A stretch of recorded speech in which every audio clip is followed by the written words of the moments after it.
The call came just after midnight, when the world outside the window was a blanket of blackened silence.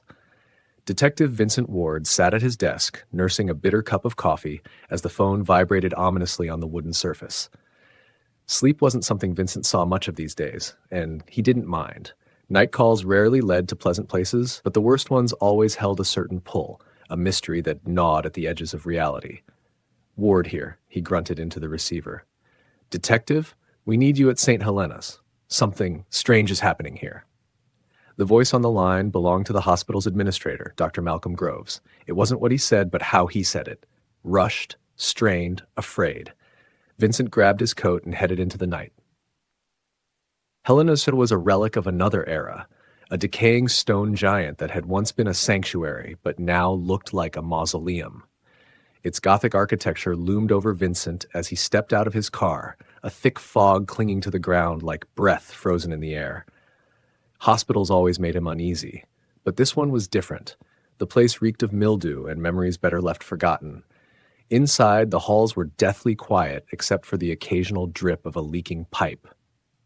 A security guard led him to the administrator's office. Dr. Groves, a gaunt man with sagging cheeks, met him at the door. He looked like he'd aged 10 years in a night.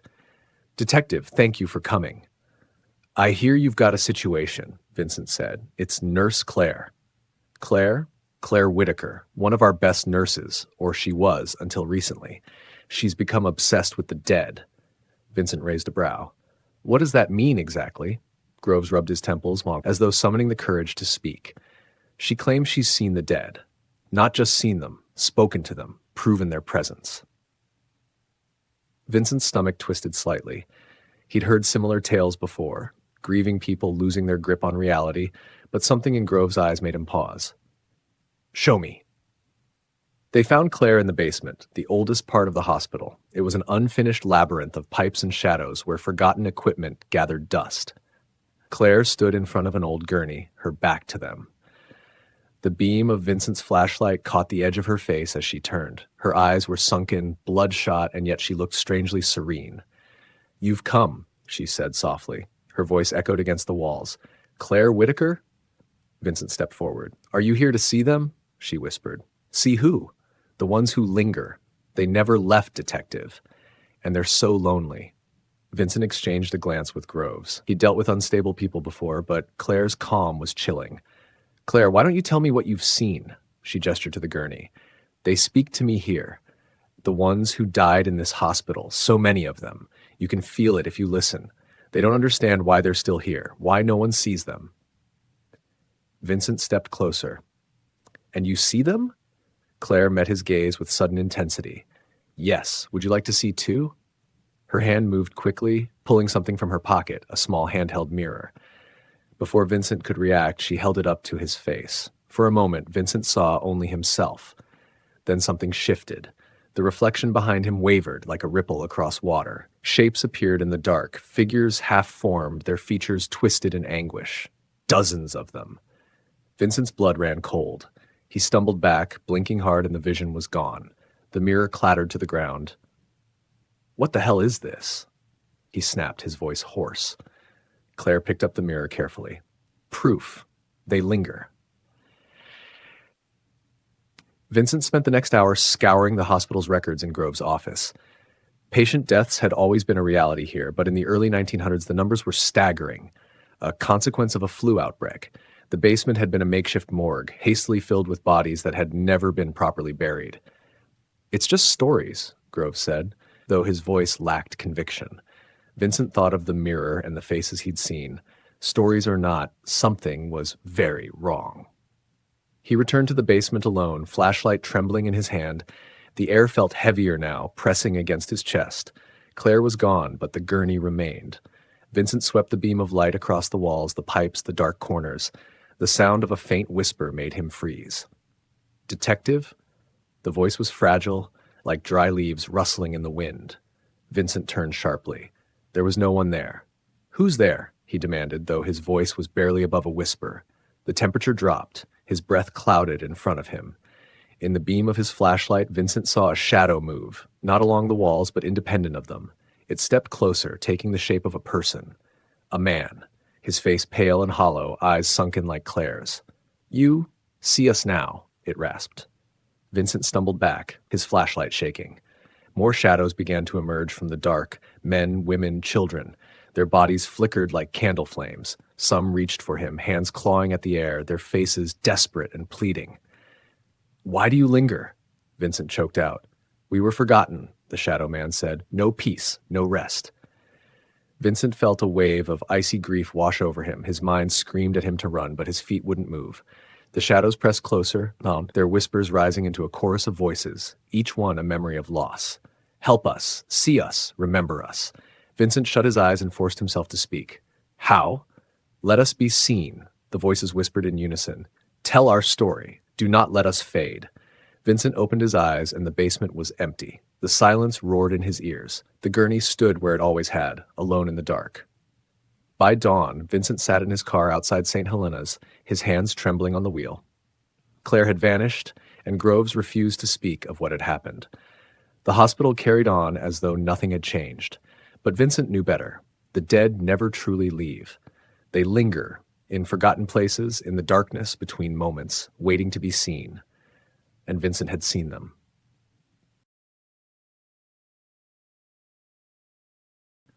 When Ellie Thompson took the babysitting job on Maple Street, she expected the usual: cartoons, snacks, and maybe an hour of hide and seek. The house was large but quiet, tucked at the end of a cul-de-sac surrounded by tall, swaying oaks. Ellie was 17, saving for college, and had babysat plenty of kids in the neighborhood, none of whom had ever given her trouble. Mrs. Reeves? Ellie called as she stepped inside. The house felt colder than expected. Ellie, thank you for coming. Mrs. Reeves appeared from the hall, buttoning her coat. She was a small, hurried woman whose voice held a faint tremor. Simon's upstairs. He's a unique boy, very bright but quiet. He likes puzzles and books, and there's plenty for him to do. Just humor him, okay? Ellie nodded, smiling politely. Sure. Any bedtime rules? He'll know. He keeps a tight schedule. Mrs. Reeves avoided Ellie's eyes as she grabbed her purse. We'll be back after midnight. Call if you need anything. With that, the door clicked shut, leaving Ellie alone in the vast, hushed house. Ellie found Simon sitting on the floor of his room, surrounded by an array of books and strange, intricate puzzles, some of which looked homemade. He was about 8 years old, with sharp, intelligent eyes that seemed far too old for his small face. He didn't smile when he looked up. Hi, Simon. I'm Ellie. I know who you are, he said simply. Ellie blinked, unsure how to respond. Oh, well, cool. So what are you working on? Simon held up a wooden box covered in symbols Ellie didn't recognize. It's a puzzle. I made it myself. It's not ready yet. That's impressive, Ellie said, kneeling beside him. You like puzzles? Simon didn't answer. Instead, he turned the box slowly in his hands, muttering numbers under his breath, a low chant that prickled the hair on Ellie's arms. After a moment, he looked up. They're watching us, you know. Ellie froze. Who is? Simon tilted his head. The ones behind the walls. The first night, nothing happened beyond Simon's unsettling behavior. After dinner, Ellie sat on the couch and scrolled through her phone, half watching a movie on TV. Upstairs, Simon was silent, following his tight schedule to the minute. But just as the clock struck 10 p.m., a faint sound caught Ellie's attention, a rhythmic tapping, coming from somewhere in the house. At first, she thought it was the old pipes groaning, but as she muted the television, the tapping became clearer. It was deliberate. Tap, tap, tap. Simon? Ellie called, standing up. The sound stopped. She hesitated, her pulse quickening. Maybe he was playing a game. She climbed the stairs, stopping outside Simon's room. The door was slightly ajar, the light spilling into the hallway. She peeked in. Simon sat cross-legged on his bed, staring at the far corner of the room where the walls met. Hey, buddy, you okay? Ellie whispered. They're closer now, Simon said, not looking at her. You should stop listening for them. The second night was worse. Mrs. Reeves had called Ellie back for another shift. Ellie had nearly refused, the memory of Simon's cryptic comments lingering in her mind like a bad dream. But the pay was too good to pass up, and so she found herself back in the quiet house. That evening, Simon handed her the strange puzzle box. Will you try to solve it? He asked softly. I'm not sure I'd know where to start, Ellie said, examining it. The symbols were carved deep into the wood, spiraling inwards like some bizarre labyrinth. You start at the center, Simon whispered. Ellie frowned. But there's no center. Not yet. Simon's face darkened. They like it when you try. It brings them closer. Ellie put the box down, her hands trembling. Simon, what are you talking about? Who are they? Simon finally looked at her, his gaze intense. The ones who live in between. They don't have faces, but they want ours. You hear them when you're quiet enough. Ellie's heart pounded in her chest. Simon, that's enough, okay? Let's talk about something else. He didn't argue, but that night the tapping returned, louder and closer than before. Ellie sat upright on the couch, staring into the darkness of the hallway. The sound seemed to come from the walls themselves. Tap, tap, tap. When Ellie climbed the stairs, Simon's door was wide open. His bed was empty. Panic bloomed in Ellie's chest as she searched the house. Simon, she called, her voice cracking. Where are you? The tapping grew louder, now joined by a faint whispering, a chorus of voices just beyond the walls. Ellie followed the noise to the basement door, which hung open like a yawning mouth. She didn't want to go down there. Every nerve in her body screamed at her to run, to leave the house and never look back. But Simon was down there. She could feel it. Ellie crept down the wooden steps, her phone flashlight trembling in her hands. The basement was a maze of old furniture and shadows. In the center of the room, Simon stood motionless, holding the puzzle box. Simon! Ellie whispered fiercely. What are you doing? He turned slowly. The shadows around him seemed to pulse and shift, like something alive. They're here now, Simon said. You brought them. What? No, Simon, come here. Let's go upstairs. They're hungry. The lights flickered, and suddenly the whispering voices surrounded her, pressing in from all sides. Ellie staggered back, her flashlight flickering wildly. From the walls, shapes began to emerge, humanoid but wrong, their limbs twisted, their faces smooth and empty, mouths stretching into soundless screams. Ellie grabbed Simon's arm. We're leaving, she shouted. Simon didn't resist. The figures loomed closer, their featureless faces turning toward Ellie. She pulled Simon up the stairs, the shadows slithering after them. The whispering voices became a roar. As they burst into the hallway, the basement door slammed shut behind them. The house fell silent. Simon looked up at Ellie, his expression calm. They'll wait. They always do. When Mrs. Reeves returned, Ellie said nothing about the basement or the faceless things. She handed Simon back to his mother and left, her hands shaking. As she drove away, she glanced in the rearview mirror at the house, its windows dark and watching. She never babysat again. Evan Baker never believed in the family curse. Not really. It was just an old story, whispered at reunions, murmured around firesides when his grandparents were still alive. Stay away from the oak, they would say. That tree's seen too much. Now, years later, Evan was 37 with a family of his own, his wife Rachel and their 7-year-old daughter, Lily. They had inherited the old farmhouse from his uncle, that's a sprawling relic of the past nestled on several acres of untamed land. At the center of it all stood the tree, the ancient, twisted oak. It dominated the property like a sentinel. Its thick, gnarled branches reached toward the house, blocking the light as though it wanted to claim the place in shadow. Despite himself, Evan avoided looking at it for too long. On their first morning in the house, Evan found Lily sitting by the window, staring at the oak. Her small hand rested on the glass. "What are you looking at, sweetheart?" he asked. "The tree," Lily replied. "It talks."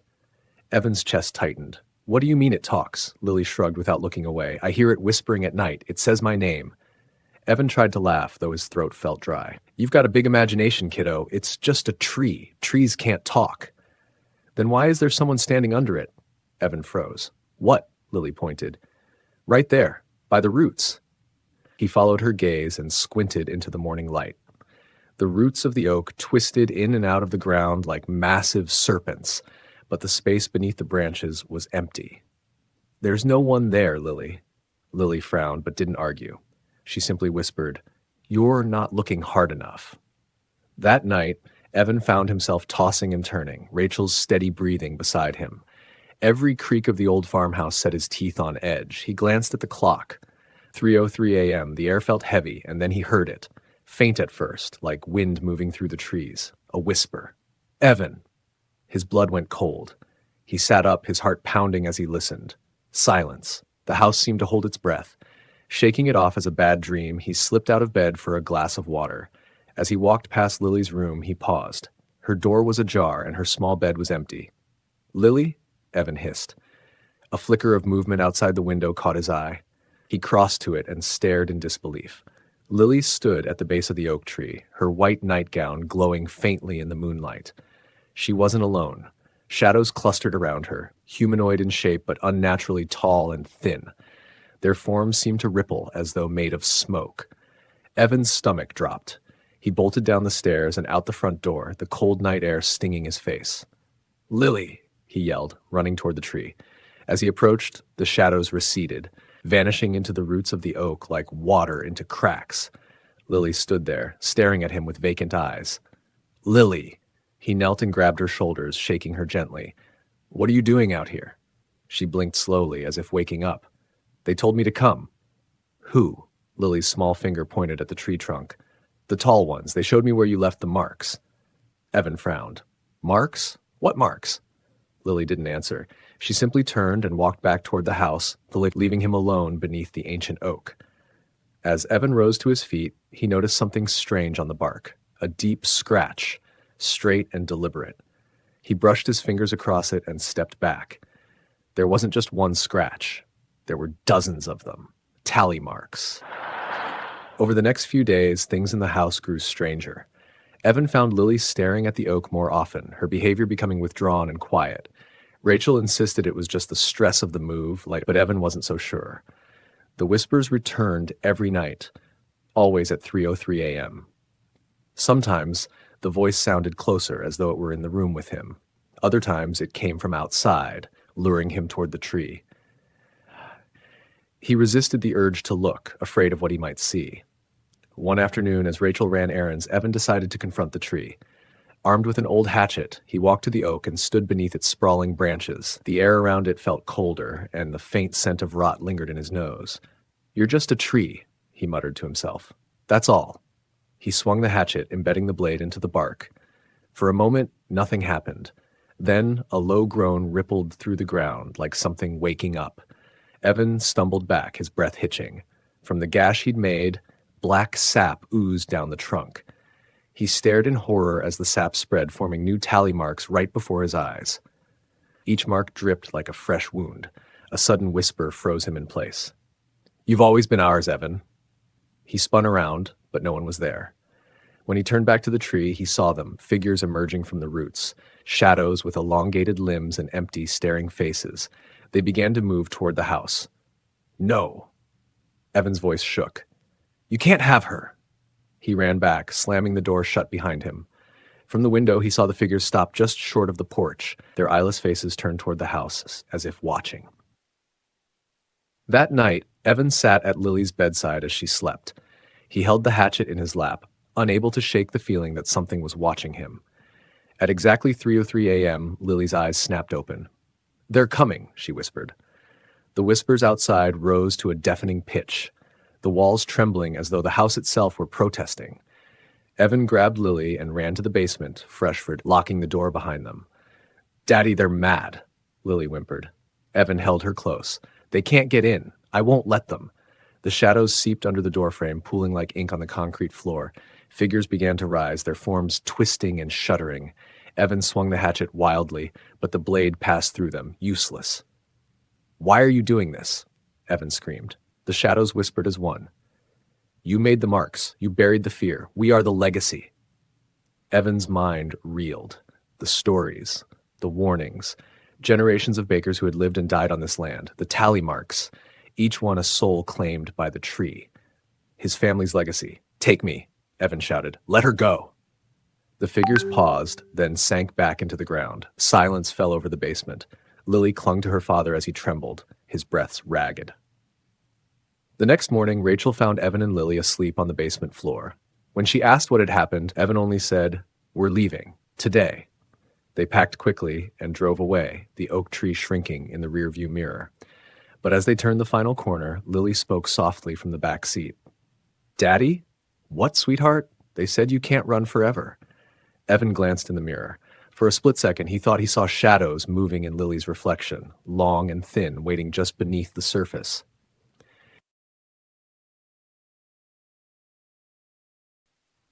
It started as a peaceful road trip. Amy and Mark had packed their old sedan with snacks, playlists, and an eagerness to escape the grind of daily life. The open road stretched out in front of them, bordered by forests that seemed endless and serene. "We're really off the grid now," Mark said, smiling as he adjusted the radio. "No traffic, no noise, just us and the road." Amy grinned from the passenger seat. "Exactly what we needed." "You did pick the quiet route, though. I haven't seen another car in miles." Mark shrugged. "Scenic routes are underrated." They drove in companionable silence as the sun dipped low, its last streaks of gold turning the world gray. Soon a mist began to roll in from the trees, thin and harmless at first. Amy watched it swirl past the car windows like wisps of smoke. "This fog's getting thick," she said, her voice soft but uneasy. "It's fine, just a little spooky ambience." Mark teased. The mist deepened quickly, swallowing the road ahead. The headlights cut only a few feet into the dense, swirling fog, and the air grew colder, seeping into the car like an unwelcome guest. Amy hugged her jacket closer. "Maybe we should pull over until it clears up," she said. "Nah, we're probably near a town. It'll pass." But the fog didn't pass. It thickened. It pressed against the windows like it wanted to get inside. The forest on either side of the road had disappeared into a void. Amy stared hard into the haze, her stomach tightening with unease. And then she saw him. A figure appeared in the beam of their headlights, no more than 20 feet ahead. "Mark!" Amy shouted. Mark slammed the brakes. The tires screeched, the car jerking to a halt just in time. The figure didn't move. A man stood there, thin and tall, wearing an old threadbare coat. His head was bowed, his face obscured by a wide-brimmed hat. He didn't react to the car at all, as though he hadn't noticed it nearly hitting him. Mark let out a shaky breath. "What the hell is he doing out here?" Amy stared. "Is he lost?" Mark honked the horn twice. The sound echoed unnaturally through the fog, sharp and hollow. The man didn't flinch. "Should we check on him?" Amy whispered, though every instinct in her body screamed no. Mark hesitated. "I don't know. What if he's hurt?" Amy's grip on the door tightened. "Something's wrong, Mark. Just keep driving." Mark seemed unsure, but nodded. He eased the car around the man, giving him a wide berth. As they passed, Amy couldn't help but glance out her window. The man's head snapped up. Amy screamed. His face was pale, too pale, his skin stretched tight like wax, but it was his eyes that haunted her most, wide, empty, and black, like two holes leading to endless darkness. "Go, go, go!" Amy shrieked. Mark hit the gas, the car surging forward. Amy twisted in her seat, her breath coming in short, panicked gasps. Through the fog, she saw the man standing in the road, unmoving, his dark eyes fixed on the car. "Did you see his face?" she stammered. "Who was that?" Mark's knuckles were white on the wheel. Maybe it was some kind of trick, a mask or something. That wasn't a mask. The fog closed around them again, thick and heavy. But Amy couldn't shake the feeling that they weren't alone. She glanced at the side mirror. For a second, she thought she saw movement, something darting between the trees that lined the road. "Mark," she whispered.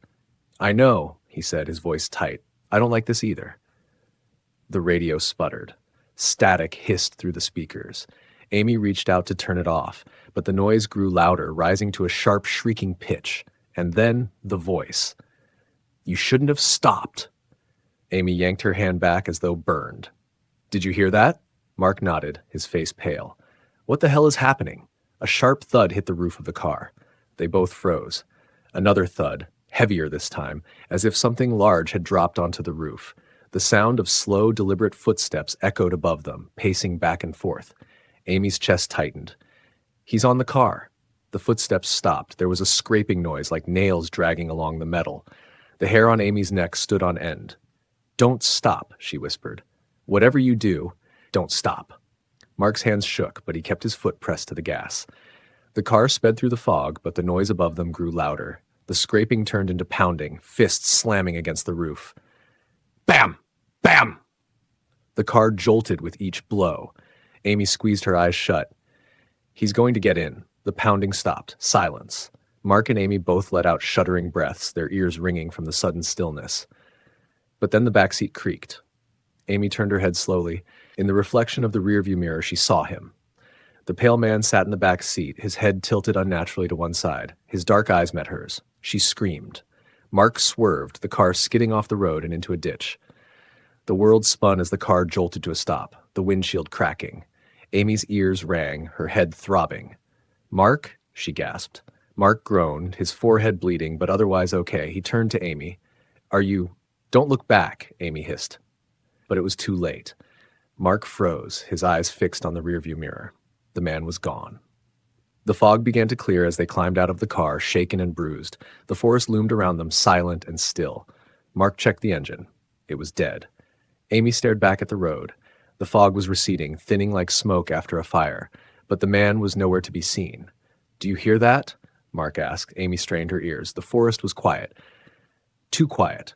But then, faintly, a whisper rose from the trees. "You shouldn't have stopped." Amy grabbed Mark's arm. "We need to go. Now." Together they stumbled back toward the road, the car abandoned. They walked for miles, surrounded by dark trees and an eerie silence that seemed to follow them. When they finally reached a gas station at dawn, the attendant looked up with weary eyes. "Where'd you two come from?" "Maple Route," Mark said hoarsely. "We ran into something." The attendant's expression darkened. "You saw him, didn't you? The traveler in the fog." Amy's breath caught. "What do you mean?" "People say he's been out there for decades, a lost soul or worse. Once you stop for him, he doesn't let you leave." Mark paled. "But we got away." The attendant shook his head. "Did you?" Amy and Mark exchanged a glance. In the distance, beyond the gas station window, the morning mist curled through the trees, and for a split second Amy saw him, standing at the edge of the woods, his dark, hollow eyes watching. They never took that route again.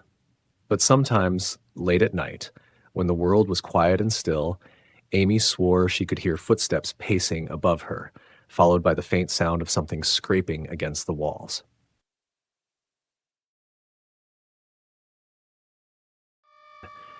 The subway station was nearly empty, its echoes swallowed by the hum of distant trains and flickering overhead lights.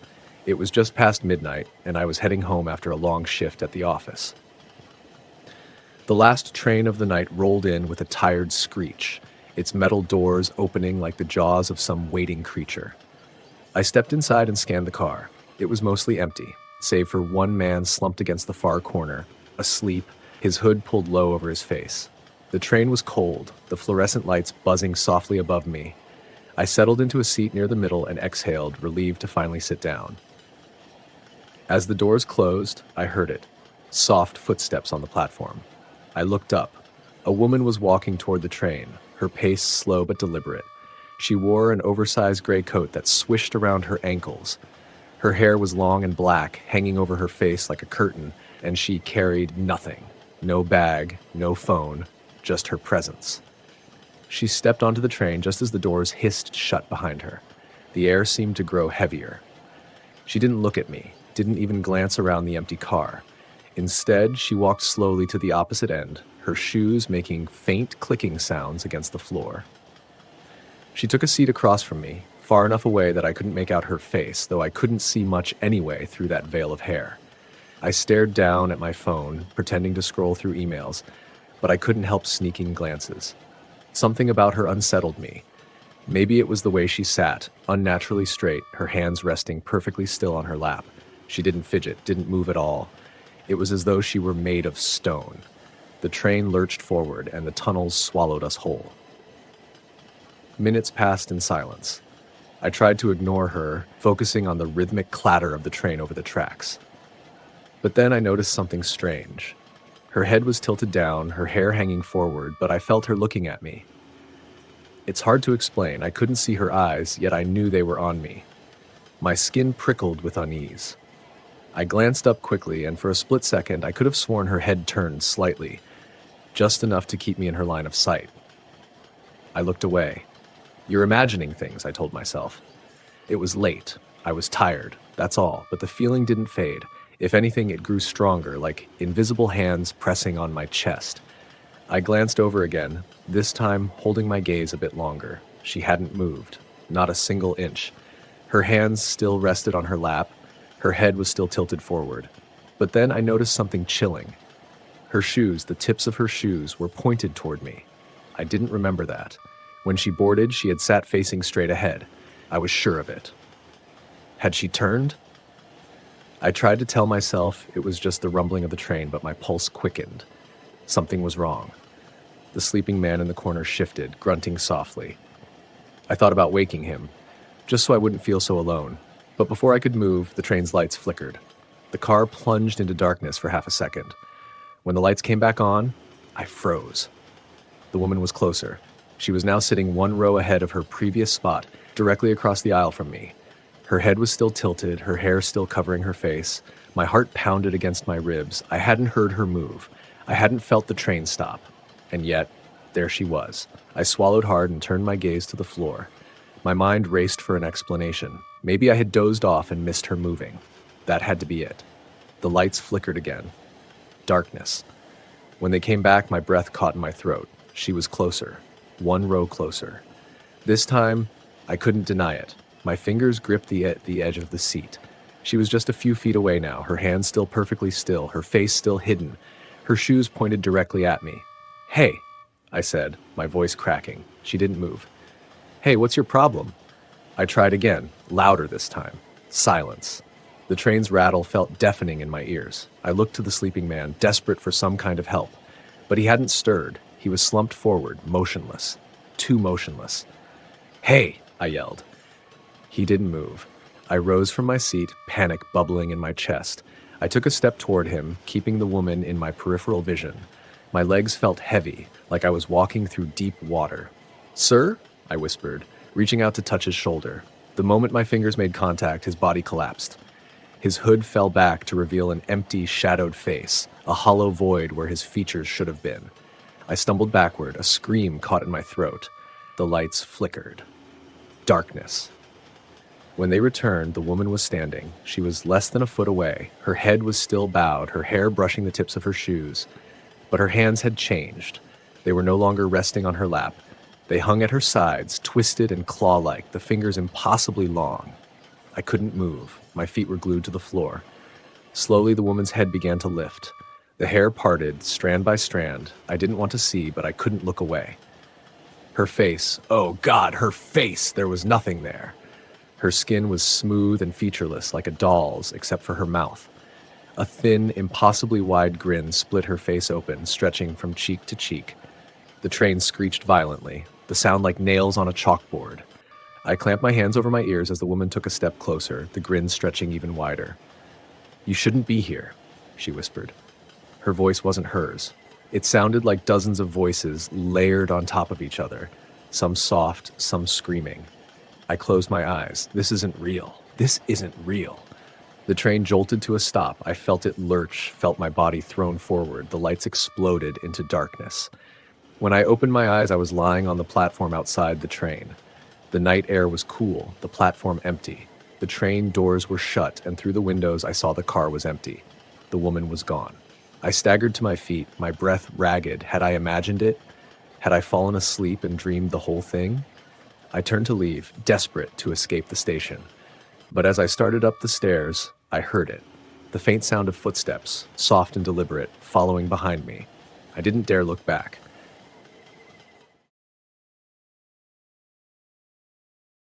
The lake shimmered under the pale morning sun, its surface unnaturally still. The house, our old house, stood at the water's edge like a tired sentinel, its paint peeling, windows staring blankly at the rippling shore. My brother Sam, my sister Lily, and I stood at the edge of the overgrown path, each of us holding our breath. It had been decades since we'd seen it, but the weight of the memories came crashing back in an instant. "It's smaller than I remember," Sam murmured, though his voice held little comfort. "Everything feels smaller when you're older," Lily replied, though her eyes darted uneasily toward the attic window. It was the same window we all remembered, a single, cracked pane that always seemed to watch us. We were here because of the funeral. Our parents were gone now, and the house had passed to us. Clearing it out felt like the final unwelcome step in saying goodbye. But the three of us knew what we were really afraid of. It wasn't the clutter, it was the rules. Growing up, there were always rules in the house by the lake, rules that didn't make sense, but we followed them anyway because we knew better than to question. Never go into the basement after dark. Never look at the lake through the attic window. And, no matter what, never open the door at night if you hear footsteps. They'd been ingrained in us since childhood, whispered to us by our parents like lullabies. "It's just how things are here," Mom would say, her face tight with something I hadn't understood back then. Now, standing in front of the place, I wondered if we'd finally get answers. We stepped inside, the old floorboards groaning in protest. Dust clouded the air, and the smell of damp wood and forgotten years filled our noses. Sam ran a hand along the wall as Lily shivered next to me. "Looks like nothing's changed," Sam muttered, though his voice carried a note of unease. Everything hadn't changed. The same sun-faded floral wallpaper, the same crooked family portraits on the walls. The living room still had that same green armchair that no one ever sat in. I remembered asking Mom about it when I was 8. "Why doesn't anyone sit there?" I'd asked. "Because it's not for us," she'd replied, her voice so calm I hadn't thought to question it. Now, as we began sorting through boxes and old papers, that uneasy sense of being watched crept over me. I glanced up at the family portraits. "Did you ever notice these?" I asked, gesturing to one photo of the three of us as kids standing by the lake. I could have sworn there was someone else in the background, just barely out of focus. Half a shadow tucked between the reeds. Lily squinted. "Was someone else there that day?" Sam frowned. "No, that's not possible. It was just us." We moved on, but the more we sorted, the more I noticed it. In photo after photo, there was something, someone, always just out of view. A dark blur in a doorway, a shadow against a window pane, the faint suggestion of a figure by the lake. "Did Mom and Dad know about this?" Sam asked, his voice tight. "Maybe that's why they gave us those rules," Lily whispered. Her words hit me like a punch to the gut. That night, we decided to stay. Sam argued it was better to get everything done in one trip, and I didn't argue. But as darkness crept through the windows, the house seemed to breathe differently. It felt awake. "Let's just stick together," I said, as the three of us huddled in the old living room. The green chair sat across from us, empty as ever. The silence was heavy, broken only by the creaking of the wood as the house settled. Sam shuffled through some old paperwork while Lily stared blankly at the floor. I could feel her growing unease. "Do you guys hear that?" she whispered suddenly. We froze. A sound echoed faintly through the house. Soft, deliberate footsteps. Upstairs. My chest tightened. "It's probably just the house." "No," Lily said sharply. "You know what it sounds like. It's the footsteps." We all remembered the footsteps. As kids, they came like clockwork on certain nights, pacing the upper hallway, slow and patient. Our parents had told us never to open the door if the steps came to us at night. We'd obeyed. But now, as adults, the rules felt less like a warning and more like a dare. "I'm going up there," Sam said, his jaw tight. "What? No," Lily hissed. "We're supposed to ignore it. Mom and Dad aren't here to tell us what to do anymore." Before I could stop him, Sam grabbed a flashlight and headed up the stairs. Lily clutched my arm as I stared at his retreating figure. Every step groaned under his weight. And then, silence. "Sam," I called out, my voice hoarse. No reply. The flashlight beam flickered faintly from the second floor, cutting through the dark like a thin knife. I held my breath, straining to hear anything. The footsteps had stopped. For a long moment, nothing happened, and then Sam screamed. The flashlight hit the floor with a dull thud, the beam spinning wildly. I bolted up the stairs, Lily right behind me. "Sam!" I shouted, my voice trembling. I found him in the attic doorway, staring into the small, dusty room beyond. He didn't move. His face was pale, his eyes wide and unfocused. I grabbed his arm. "Sam! What happened?" He pointed a shaking hand toward the attic window. I turned to look and froze. There, through the cracked pane of glass, I saw the lake in the moonlight. And standing on the shore was a figure. It wasn't a person. It was tall and thin, its limbs impossibly long and twisted, its head lolled to one side, dark and empty. It didn't move, but I felt its gaze pierce through me, holding me like a vice. "It's been watching us," Sam whispered, "all these years." A chill ran through me. I thought of all the times we'd played by the lake, oblivious, the strange shadows in photos, the rules we'd followed without question. And now I understood. Our parents had been trying to protect us. From it! The thing didn't move, but I swore I heard it. A whisper in my ear, soft and guttural. We never left. We didn't sleep that night. We packed as much as we could and left at dawn. None of us spoke about what we'd seen, but we didn't have to. The silence spoke volumes. The house is still ours. It still sits by the lake, waiting for someone to come back. Sometimes I dream about it. In those dreams, I hear footsteps, slow and patient, coming down the hall toward me. And in the morning when I wake, I find myself staring at old family photos, the ones I took with me. The shadows are still there, and every time I look, the figure by the lake seems closer.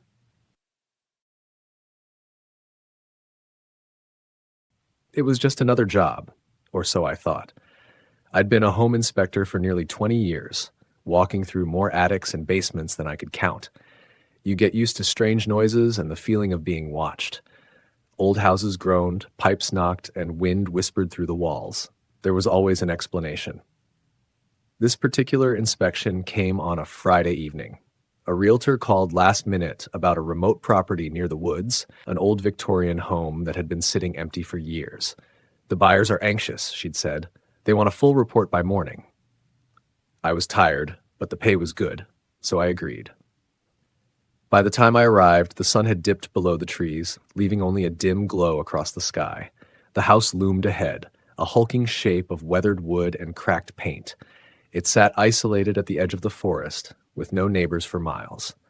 I parked my truck and stepped out, the crunch of gravel underfoot the only sound. I stared up at the house. The windows were dark, except for a faint glow behind a curtain on the second floor. Strange, I thought. The realtor told me the house was vacant. I grabbed my tools, flashlight, camera, clipboard, and headed to the front door. The inside of the house was colder than I expected. The air felt heavy, stale, as if no one had breathed it in years. Dust coated every surface, and the faint smell of mildew clung to the walls. I flipped on my flashlight and began my usual routine, checking for structural issues, mold, water damage, rot. I started with the living room. It was cavernous, the furniture covered in white sheets that billowed slightly as I passed. A dusty family portrait hung over the mantel, a man, woman, and a little girl, all staring forward with solemn eyes. Their faces unsettled me. I shook it off. You're overthinking things. I moved into the dining room. That's when I first heard it, a soft tapping sound like fingernails drumming on wood. I stopped and listened, holding my breath. The sound came from above. I glanced at the ceiling. Probably just rats, I muttered to myself. Still, I couldn't shake the feeling that something was listening. The kitchen was next. It had clearly been abandoned in a hurry. Old dishes sat in the sink and a rusted kettle rested on the stove. I snapped a few photos, making notes on the peeling wallpaper and creaky floorboards. Then the sound came again. This time it was closer. Tap, tap, tap. I spun around, my flashlight cutting through the dark. Nothing. But the feeling was stronger now, that crawling sensation at the back of my neck. Someone or something was nearby. I shook my head. Focus on the job. The basement door was just off the kitchen. It was painted a dark green, chipped and scratched. Something about it made me uneasy. I hesitated before turning the handle and opening it. The door groaned on its hinges, revealing a steep set of stairs that disappeared into darkness. I sighed. Let's get this over with. The basement was colder than the rest of the house. My flashlight revealed stone walls, damp floors, and rusted pipes snaking across the ceiling. The air smelled sour, like earth and decay. I stepped carefully, my boots leaving prints in the dust. Then I saw them, tiny handprints smeared across the far wall. They looked like they'd been made with dirt or worse. My flashlight flickered as I stared. Tap, tap, tap. The sound came again, this time from behind me. I spun around, heart pounding. The basement was empty, just shadows dancing on the walls. But something had changed. The door at the top of the stairs was now shut. I raced back up the steps, my breath ragged. I shoved the door, and it opened easily. Relief flooded me as I stumbled into the kitchen, but when I turned around, I froze. The door now had deep scratches carved into it, long, jagged marks that hadn't been there before. I backed away slowly, my flashlight trembling in my hand. It's just an old house, I whispered, as if saying it out loud would make it true. Suddenly, a loud thud echoed from upstairs. I whipped around, staring at the ceiling. The noise came again. Thud, thud, thud, like heavy footsteps moving across the second floor. I didn't want to go up there. Every instinct in my body told me to leave, but I couldn't. I needed to finish the inspection. That was the job. The staircase creaked as I climbed. The upper hallway stretched out in both directions, lined with closed doors. I started with the first room on the left, a child's bedroom. A small bed sat in the corner, its sheets stained and yellowed with age. Toys lay scattered across the floor, forgotten. And then I saw the doll. It sat in a wooden chair, its porcelain face cracked and its glass eyes staring blankly ahead. A strange chill filled the room as I stepped closer. Thud. The sound came from the hallway now. I turned sharply, my flashlight sweeping across the dark corridor. The door to the master bedroom at the end of the hall creaked open slowly. Someone was in there. I stepped back, my heart in my throat. Hello? I called out. My voice sounded thin, fragile. No answer. Thud. The sound came again, closer now. I had to look. I had to know. The master bedroom was dark except for the faint moonlight streaming through the window. The bed was made, but the sheets were covered in dust, and the wallpaper had peeled away in long, curling strips. And then I saw her. A little girl stood in the corner, facing the wall. Her hair was long and tangled, her dress tattered and stained. She was perfectly still. Hey, I said softly. Are you okay? She didn't respond. I took a step closer. What are you doing here? Slowly her head turned, too slowly. The movement wasn't natural. Her face was pale, her eyes black as coal. A jagged smile stretched across her face as she whispered one word. Stay. The flashlight flickered and went out. I don't remember running. I don't remember bursting through the front door and tumbling onto the gravel bed. All I remember is the cold, the sound of my own breathing, and the dark silhouette of the house behind me. When I finally looked back, I saw the little girl in the attic window, staring down at me. She wasn't alone. The family from the portrait stood beside her, faces blank, eyes hollow. I didn't finish the inspection. I never went back. Weeks later, I got a call from the realtor. Strange, she said. I thought you were sending me a report. The new buyers say someone's been staying in the house. They've seen lights on at night. I didn't answer. I hung up the phone and deleted the number. I still dream about that house sometimes, about the little girl and the family in the window. And when I wake up, I swear I can hear it. Tap. Tap.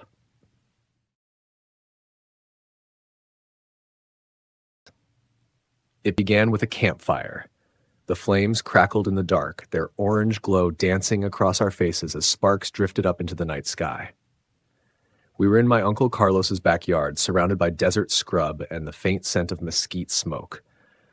The air was cool, the kind of perfect autumn evening that could only belong to our desert town in northern Mexico.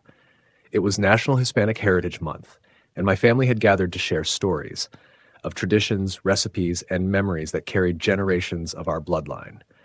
We sat in a circle, mugs of hot atole in hand, children curled up on blankets. I didn't know it yet, but this night would be different. My uncle had promised a story, one he hadn't told in years.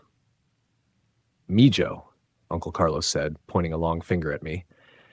You're grown enough to hear this now. It's a story about our family, about fear, and about a witch they called the Bruja de Quimichis. The group fell silent. Even the wind seemed to stop, as though it too wanted to listen.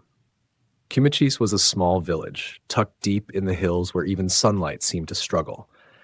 My great-grandfather, Pedro, had been born there, and the story began with him. It was the late 1920s. Pedro was a boy of 10, the eldest of 6 siblings. His family worked the land, harvesting corn and beans, trading what they could for sugar and coffee. Life was simple, but not easy. There were stories back then, Uncle Carlos said, his voice dropping lower. Stories of a woman who lived alone in a crumbling house at the edge of the village, surrounded by trees that never grew leaves. They said she was a bruja, a witch, cursed by God and shunned by man. Children were warned never to go near her property. People whispered that animals disappeared near her house. Dogs, goats, even birds. Some villagers swore they saw her walking the hills at night, barefoot and pale, her dark hair flowing behind her like a shadow. They called her the Bruja de Quimichis, Carlos said, leaning closer to the fire. But the truth, mijo, was much worse than the stories. One evening, Pedro's father sent him to fetch his younger sister, Mariana, who'd gone to play with friends on the edge of the village. The sun was sinking into the hills, its last rays casting long, black shadows. Pedro found Mariana quickly. She and her friends were playing near an old, broken fence. Time to go home, Pedro called. But Mariana wasn't listening. She was staring toward the trees, the ones everyone avoided. ¿Qué pasa? Pedro asked. What's wrong? Mariana pointed. There's a woman over there. She's singing to me. Pedro followed his sister's gaze. At first, he saw nothing but tangled branches. Then his heart stopped. A figure stood just beyond the trees, barely visible in the dying light. It was a woman wearing a tattered black shawl that fluttered in the breeze. Her face was hidden beneath long, dark hair, but her voice, soft and lilting, slipped through the air like mist. Ven, she sang. Ven, niña. Ven conmigo. Come, come, little girl. Come with me. Pedro grabbed Mariana's arm and pulled her away, his voice shaking. We have to go home. Now. The woman didn't move, but Pedro could feel her watching them as they ran. He didn't dare look back. That night, Pedro woke to the sound of scratching. It came from outside the window of the small room he shared with his siblings. Scritch, scritch, scritch. Mariana stirred in her sleep. Pedro, she whispered. She's here. His blood ran cold. Slowly, he turned his head toward the window. Through the thin curtain, he saw a shadow. A tall, thin figure stood outside, her long fingers tapping softly on the glass. Scritch, scritch. The voice called softly. Ven conmigo. Mariana sat up, her face pale. She wants me to go with her. Pedro lunged out of bed, grabbing his sister and pulling her away from the window. He screamed for their father, and the room erupted in chaos. Their parents burst in, lighting a candle. By the time they looked out the window, the figure was gone. The next morning, Pedro's father went to the village priest. They burned sage around the house and sprinkled holy water at every doorway. The priest told them to stay inside at night, to lock their doors and windows, and to never, never speak to the bruja. But fear had already settled in Pedro's home like a sickness. His mother stopped sleeping. The animals wouldn't go near the trees. And then Mariana disappeared. She was gone one morning when they woke up, her bed empty and cold. No one had heard her leave, and the doors were still locked from the inside. Pedro's father searched the village for hours before he found her footprints leading toward the trees. She was walking toward the witch's house, Uncle Carlos said, as though she'd been called. Pedro and his father followed the trail, the hills eerily quiet. When they reached the bruja's property, they saw the woman standing in her yard, holding Mariana's hand. Pedro's father shouted, Suéltala! Let her go! The woman didn't flinch. Her face was empty, her eyes black pits that swallowed the light. She smiled, and when she spoke, her voice echoed in Pedro's ears. She came to me, the bruja said. She belongs to the dead now. Mariana turned toward her father and brother, but she didn't move. Her eyes were blank, her face expressionless. Pedro's father stepped forward with a machete, but the bruja raised a hand. The air seemed to twist and darken around her. A terrible wind erupted from nowhere, howling through the hills. Pedro swore he heard voices in the wind, moaning, crying, screaming. The next thing Pedro remembered, he was back home, clutching his father's hand. Mariana was gone forever. Uncle Carlos paused, his face illuminated by the fire. The villagers never found her body, he said quietly. The witch vanished soon after, but the curse remained. He looked at us, at me. They say she still walks the hills, calling to children in the dark. If you hear her voice, Mijo, don't listen, don't look at her, don't follow her. The fire crackled and a cold breeze slipped through the yard. I shivered, despite the heat of the flames. I wanted to laugh it off, to dismiss the story as an old legend. But deep down, something told me it was true. I remembered my own childhood visits to the family land, how the woods always felt wrong. I remembered hearing whispers when I stood too close to the trees. And now, as I sit here tonight, I can't help but listen. Somewhere in the distance, just beyond the yard, I hear it. Soft and lilting, drifting on the wind. I close my eyes. I won't look, but the voice gets louder. Ven conmigo. And I feel something watching me from the dark.